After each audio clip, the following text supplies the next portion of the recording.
Good morning, Falcon class. I hope you're all okay. I have a book to read, The Lion Inside. Now, as someone with a bubble, you're called lions, aren't you? Let's see what happens in the story. This is by Rachel Bright. In the dry, dusty place where the sands sparkled gold, stood a mighty flat rock, all craggy and old. And under that rock, in a tiny full house, lived the littlest, quietest, meekest brown mouse. You see?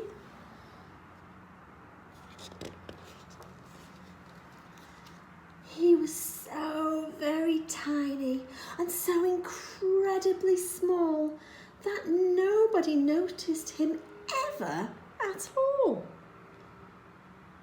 He got trod on and sat on and missed out for stuff, ignored and forgotten. Ow! Ouch! Yes, mouse life was tough. Meanwhile, far above, on top of the rock, times were quite different. It was lion o'clock. This huge, toothsome creature made sure everyone saw how important he was by how loud he could roar.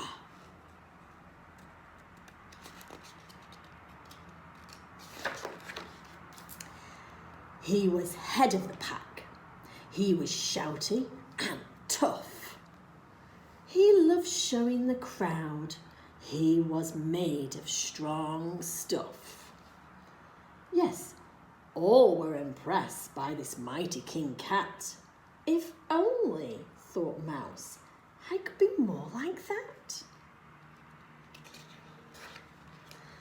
Then late one dark night, in his Minnie Mouse bed, the cleverest thought popped into his head. He jumped from the covers and held up a paw. I've got it, he said. What I need is a roar. I mean, what if this mouth with the weeniest squeak was the little more grrr and a little less meek? Well, he'd still be the smallest and fuzziest brown mouse, but he'd make friends and join in, and life would be nice. Yes, thought the mouse, I must find out how. I will learn to roar, and I will learn it now.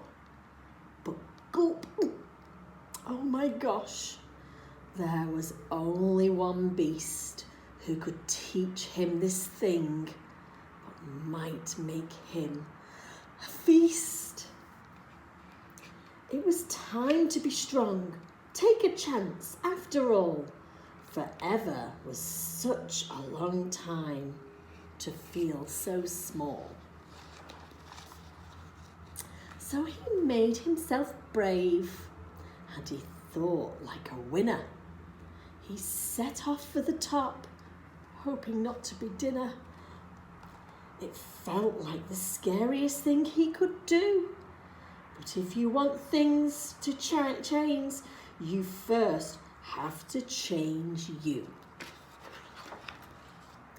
The further he climbed, the closer he got to the slumbering lion reclining on top. Then at last, as he stood on his tippy toes, he found himself suddenly nose to nose. Pardon me. Wake up, Mr. Lion, you've got company. Squeak. Mr. Lion, what I've come to you for is squeak. Do you think you could teach me your roar? silence befell that twinkling plain, Lion opened his eyes and puffed out his mane. Time slowed right down. Why, it felt like a week. Then he opened his mouth and let out a... Oh dear, I wonder what's happened. The lion was shaking. His paws all a fumble. He was backing away with a scrambling tumble. "Don't hurt me," he whimpered. "Oh, try to be nice." Well, my goodness, this lion was frightened of mice. "Don't worry," Mouse peeped. "I'm a friend, not a foe. Let's rock this together. We'll have fun, don't you know?" That was a magical moment for sure, when Mouse didn't feel at all small anymore. He had found his true voice and learned to speak out. And for that, you don't need to roar or to shout. And from that day and always, the two were a pair. They both liked the rock better. Now that rock was to share. The mouse, while still little, felt big in his head. And Lion, he still roared, but with laughter instead. Yes, that day they both learned that no matter your size, we all have a mouse and a lion inside.